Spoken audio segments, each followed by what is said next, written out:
You see all those your governors in southern Nigeria, and I know when I say south, you are excluding southeast. All those southeast governors, the ones you love, the ones you hate, every single one of them, they have all been APC-fied, 110%. The ones who have not declared openly for APC will do it very close to the election, or even if they don't declare openly, all the political structures will be collapsed for the president. It is done. You've not heard it from anywhere else. So mark it that this is the first time and the first guy to tell you that. All of them are leaning towards APC because APC, as far as the North is concerned, has been hijacked. It is now a Southern Revolutionary Party. Revolution, not the real revolution though. It's a Southern party. It's now a Southern political structure, not a Northern party anymore. So the South must agree that this is our vehicle leading towards 2027. So everybody who's a politician in the South, watch out. Almost all of them will collapse their structures into the APC as we get towards 2027. Because APC now, the North has given it up. It's either they are going to use a structure that is already in existence or they will create a new one. That's what is going to happen. Now, it's going to be like the Southern Protectorate is about to go its separate ways. The Northern Protectorate is about to go its separate ways. And APC is the structure that is going to now help the South to pull out and go their separate ways. Now, there is a caveat to this. The North is saying, we are not going to let Tinubu come back. Based on the allotment they have received from the colonial powers, their population is more, even though they are in that region where people are not supposed to have a lot of population. But their population is a lot. And they are going to use it. Politically, it hasn't been changed. No census has been done yet. So for them, if they can secure all of the North before 2027 and make sure that they carve it out and prevent Tinubu from getting any access, they have a lot. If they pick up a few North Central, Middle Belt states, they have a lot. Tinubu will then get stuck with the South alone. And if Tinubu is stuck with the South, do you know why Tinubu will not be too worried? Let me explain this to you. This is being played with the colonial powers. The colonials are trying to show the North that you guys are small boys. We are going to make you very jealous very soon. So what you see going in the South is not just a Tinubu smartness. It is not that, oh, he's very sagacious. The man is a... No, the colonials are doing everything to protect their interest in Nigeria. So where do you have all the oil wealth in Nigeria? Where do you have all the deposits of natural gas in Nigeria? You wonder why Imo was meant to be aligned with the power structure that rules from Abuja from day one. When was the last time a governor that is not aligned with the president's party ruled Imo State? You know why? Imo State is one of the richest states, not just in southern Nigeria, but in the whole country. Imo State has 200 plus trillion cubic feet of natural gas, proven reserve. Over 200 trillion cubic feet of natural gas, plus 163 oil wells or more in that same state. Qatar has about 843 trillion cubic feet. And that is what they sell the most, which is what they've used to turn their country into a living heaven on earth. Imagine Imo State, and the figure I am giving you can never be the original. That's official figure. If you go to the real figure, it'll probably be up to 400 trillion cubic feet of gas. Imagine that wealth. Imagine the wealth of the oil in the River State. Imagine the wealth of the oil in Delta. Imagine Abia. Imagine all these places. Meanwhile, as we were growing up, even up until recently, we all got to see that almost 80% or more of the oil wells in southern Nigeria, southeast, or whatever you call them, belonged to the northerners because those guys were the faces of the colonials. They were the ones who held the mantle for the colonial rulership in Nigeria. It is called neo-colonialism. Now, what will happen to all those oil wells? They will tell them, Oga, This thing you people are doing, remember, almost all your investments are in southern Nigeria. How many investments do you guys have in the north? Almost all your investments are in southern Nigeria. What are you going to do about this, sir? What are you going to do, northerners? What about the oil wells, which they are now even beginning to unbundle and decouple them from? They are now moving the oil wells to people, elements from the southwestern part of Nigeria. Have you noticed that one too? Tells you where all this oil money that we claim belong to individuals, where the monies go to. So I always say that the British are smarter than the French. The French will show you that they are on ground eating you, but the British will use people who look like you. You will never be able to point a finger to them. If you are not as sophisticated as some of us, you will know that all these companies and corporations you're seeing in your country that even have names of your language, that have your brothers and people you know as CEOs and chairmen, all of them are siphoning money and sending it to your colonial powers. So they are going to tell the North, hey, are you sure you want to do this? You want to play this game? There's so much to lose here. And by that time, the North will say, no, we're not going to lose anything. We're going to take what belongs to us. You are not born that you're going to deny us what we have worked for all these years. And what do they do then? They fight. That's why I told you that 2027 is going to be very chaotic, very violent. It's not going to be your usual election year. Quote me anytime, save this video. They're going to fight.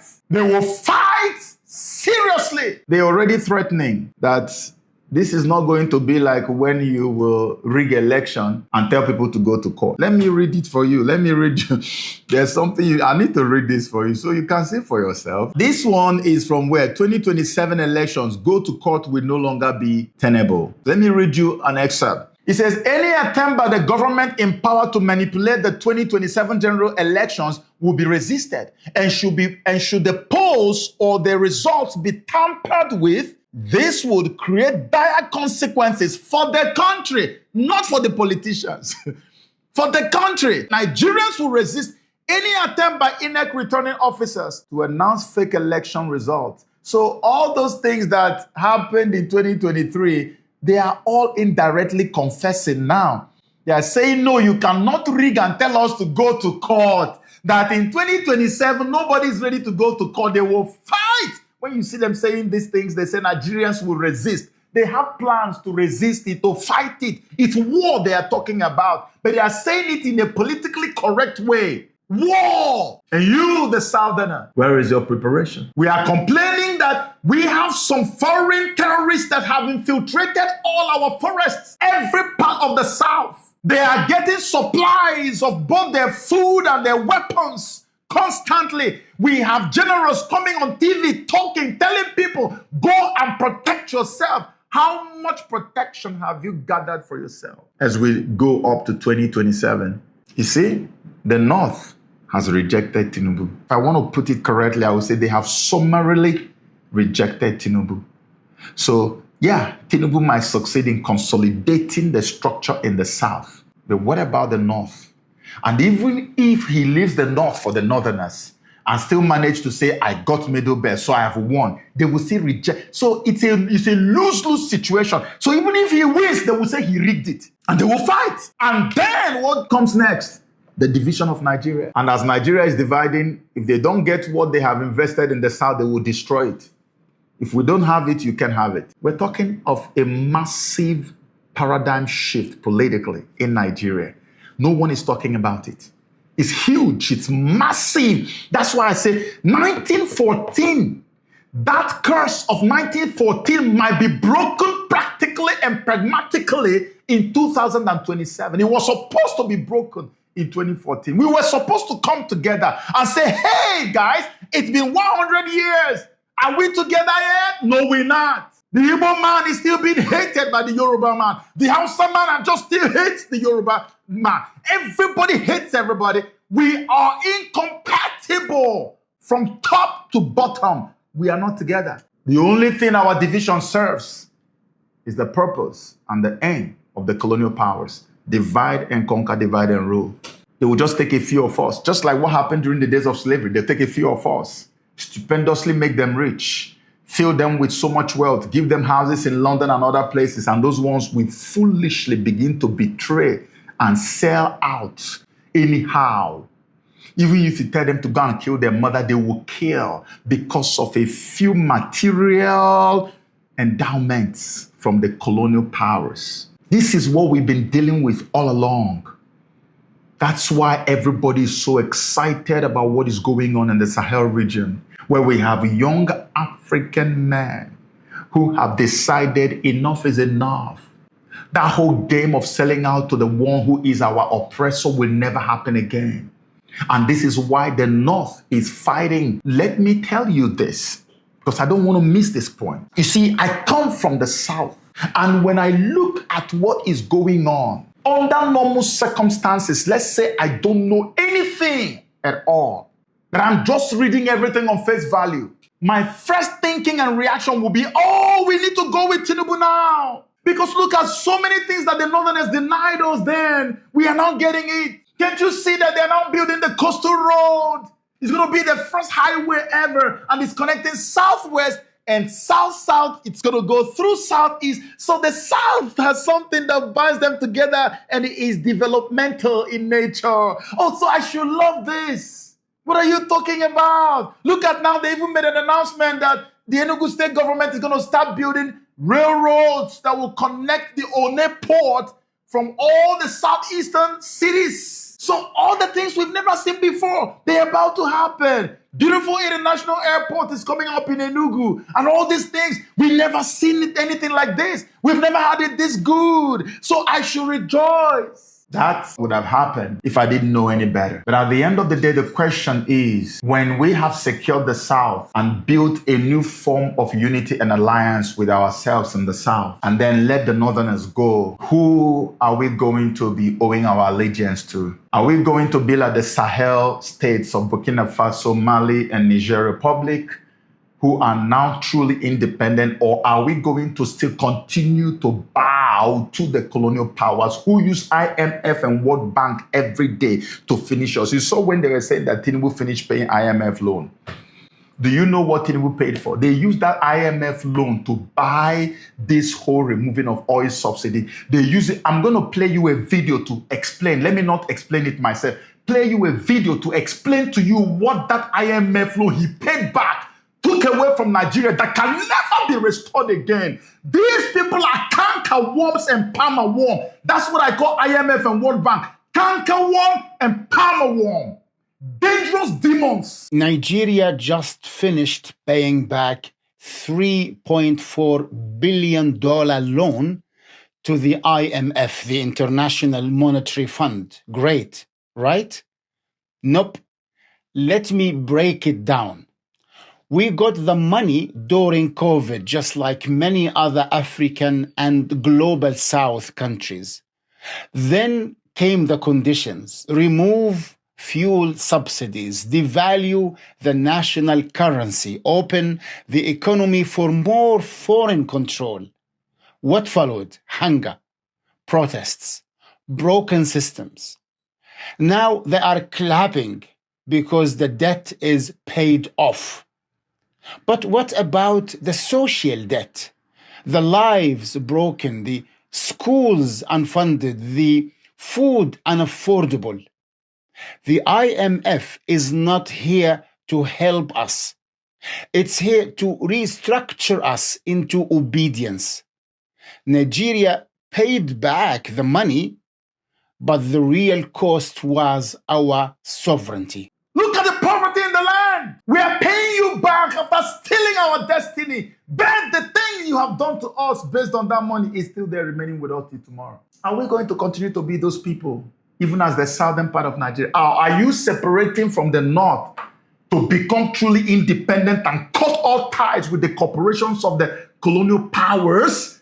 That's not what you're about to do. And I am not going to be an advocate of that. Because if that happens, say, for instance, the North will even say, hey, I don't care. Take everything that we have. We are going our separate way. Because now, for the first time in my life, I'm hearing the language of the Southeasterners from the Northerners. Oh, Nigeria has expired. Oh, we want to go our separate ways. I just read it for you. And when the North begins to say that they are not like all the other people that are held down, these were the people who held the power. So they still have a lot of power swags with them. So they can pull it off. They can.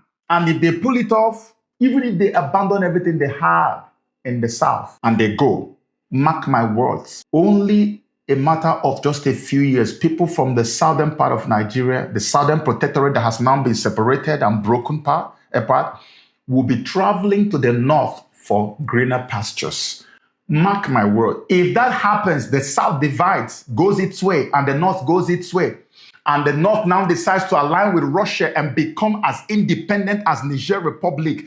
In just a few years, people will be running from the south to the north to go and seek greener pasture.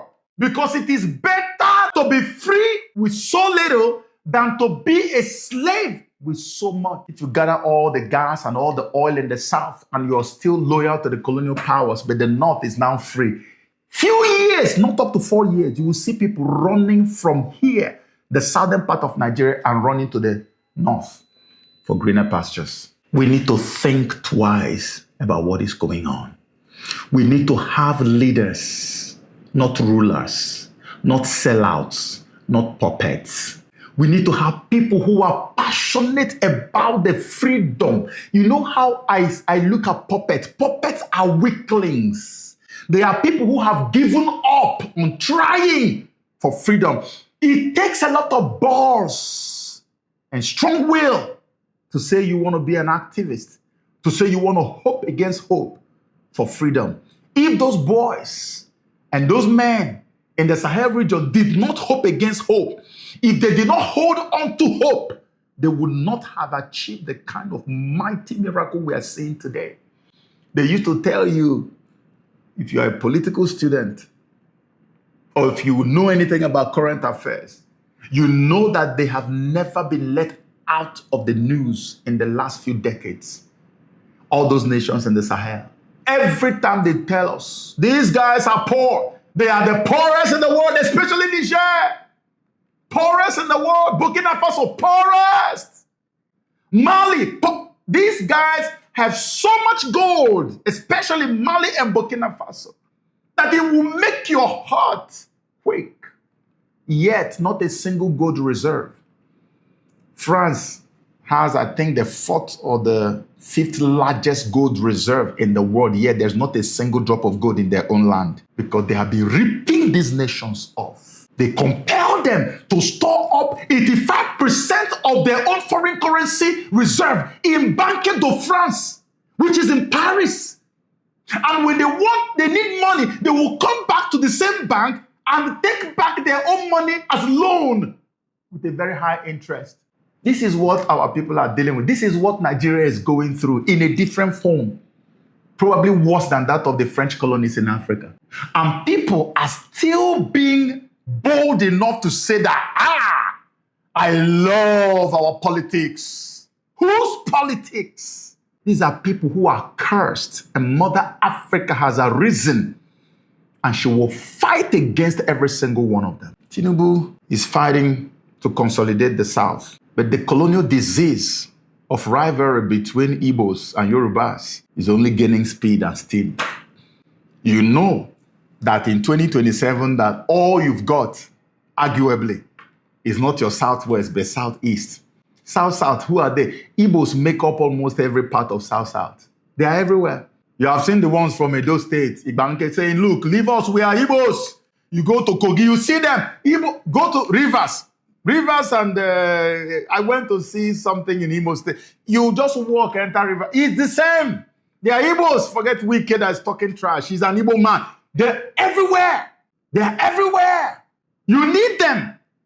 But you are boldly still allowing this psychological warfare, this battle still going on between Yoruba and Igbo. You people, I saw one news about Fidelity Bank recently. I'm like, is this not tribally motivated? Because what I was saying was not looking good. And you want to come in 2027 and say you want to rely on these people. You people don't understand Igbo people. You push Igbos, push Igbos, push Igbos, push Igbos. When they hit the wall and back you, they are ready to die. They're not, Igbos are allowed a lot of punches. We take too many punches. But once an Igbo man turns and says, I've had it, get ready to die. Because you and him will die there. No one has seen Igbos yet. The only time they saw Igbos was during the Biafran War, when they didn't think they were going to face a whole nation in war, and they did it. Since then, no one has seen the Igbo. The day they see Igbos again, nothing will exist in Nigeria. I can bet my life on it. Such a horrible calculation. From everything we can see, you know you don't have the North. You should be cutting the Igbos, not by going to give stuff to political appointments. There's even no political appointment. You're just giving contracts to existing governors. Name the political appointees that came from Igbo land today in Tinubu's government. Name it for me. But you know these are the people you are going to rely on for 2027? It will be very glorious to see how that manifests. So 2027, in a nutshell, is a time bomb, a ticking bomb waiting to explode. It's waiting. Just a tiny little, and then it explodes. But you see, after hearing all of this, you're saying, Joe, you have told me about this side, and you've told me about this side. So you're here. Where do you stand? I think by now you should know where I stand. If you ask me, anyone that will help us to separate from the colonial powers, that person is who I am with. But I don't even know that either of these parties will be able to do it, even though the likelihood is more on the side of the North. Because now they have broken with the colonial powers, obviously, which is why they feel so oppressed, and they feel like if we don't pull out of this union, we will all perish in the second term of Tinubu. They know they will perish in the second term. So for me, it is who it is that will give us freedom. As for the North, they are still searching. What party are we going to use?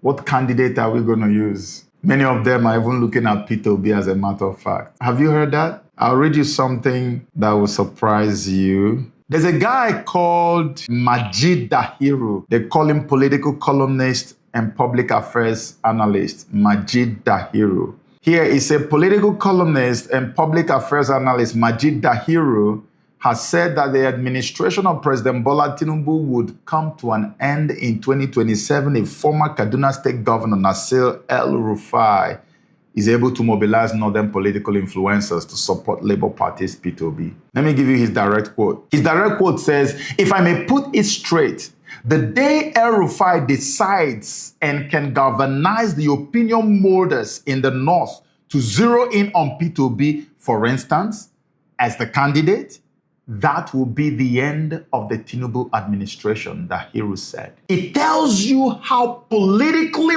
powerful and strategic that man, El-Rufai, is. As short as he is, that guy is politically powerful and relevant in the North.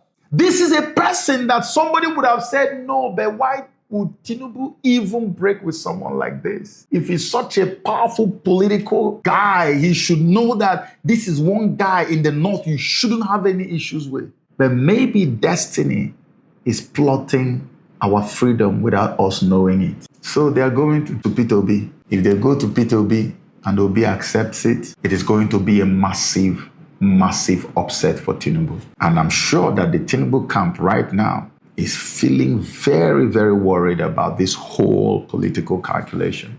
But here's what I said before, and I'm going to say it again.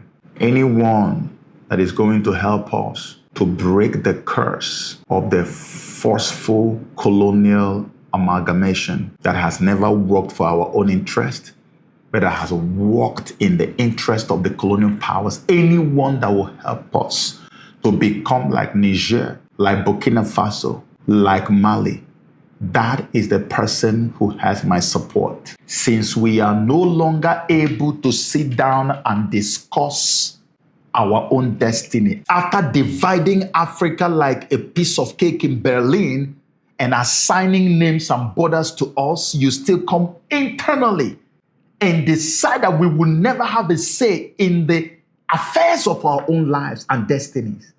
And generations are coming and going and bequeathing this madness and anomaly to children unborn.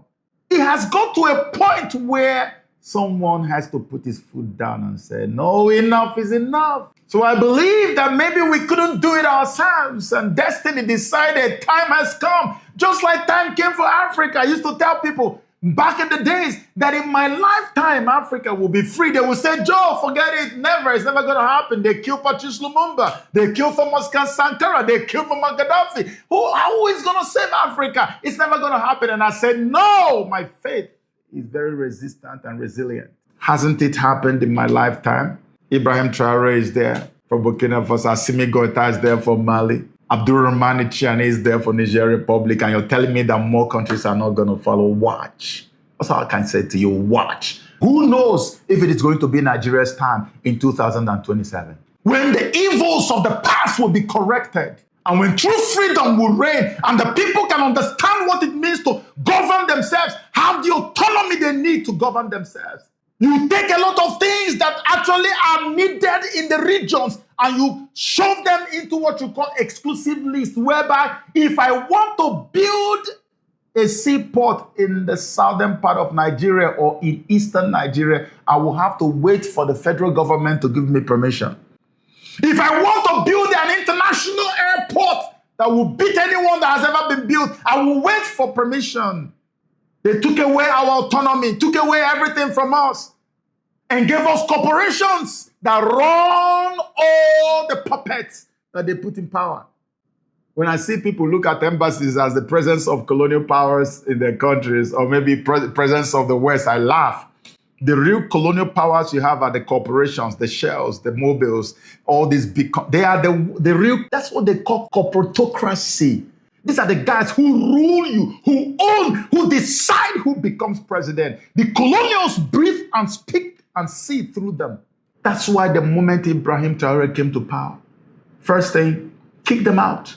Let go of them. Dislodge and dismember IMF and World Bank. Cut off the mind control propaganda machineries of the mainstream media. Take over your natural resources, the mines, the oil wells. Nationalize the wealth. You will become like Libya, that was called the poorest in the world. And later, the same so-called poorest became the richest nation on the continent of Africa. People lived better life in Libya than even people who lived in the western part of the world.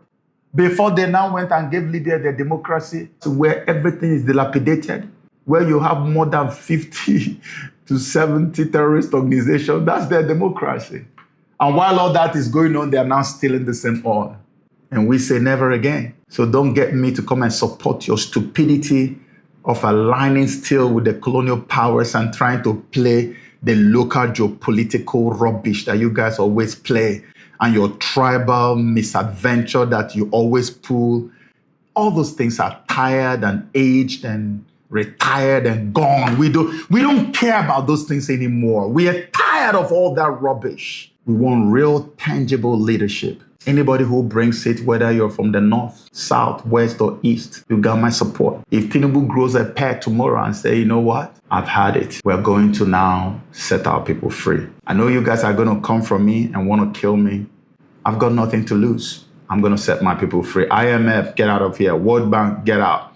France, get out. UK, out. You, out. If you want to come back, let's have a mutual agreement based on respect. We cannot exist alone. We want to exist with them. We want to do business with you, but not that you are going to be peeing and pooing on my head. Your leg is on my neck, and you tell me to accept that as a norm, not again. Over. So, in summary, that's my rant. 2027 is going to be extremely mega chaotic. Make your plans. I'm telling you, when I tell you that people have had it, people have really had it. You live in a nation where terrorists, Boko Haram members, they kill and maim. Like they cut pregnant women's wombs and pull out the babies and kill the babies. There is no type of evil you can conceive that Boko Haram and all these terrorists have not done. Yet, We have a program in Nigeria where the same Boko Haram guys that we are told came from outside the country are made to go through so-called training program. And now they call them repentant Boko Haram, and they reintegrate them into the society, telling them that they can actually become presidents. Jesus. This is true. Till tomorrow, they are still getting all of them, reintegrating them, and some of them are joining the force. There's one video I just posted. One of them was storing weapons from the military. He's a soldier working with the real soldiers. You can imagine how many of them are inside that military regiment. He will store weapons on his waist. There's a secret bag he put on his waist. He will take bullets, store them there, and then later, secretly, he will go and give it to Boko Haram members to come and fight. That's why recently we saw that Boko Haram went and took over an army base. They took it over, kidnapped, reportedly kidnapped. It is reported, kidnapped some soldiers, killed some, and burned out all the vehicles, and then took all the weapons there. Somebody posted that, and another person responded, "You are late. This one happened yesterday. They have actually taken over another military camps." What is the fate of the people? How would you be expecting people to wish to be in a country like this? This was the whole plan. This was the plan. A nation that is in reverse, that would never experience a forward motion movement. Never. And that's what Nigeria has been since I have been alive. My parents lived and died complaining about Nigeria. Their own parents. It's been like that.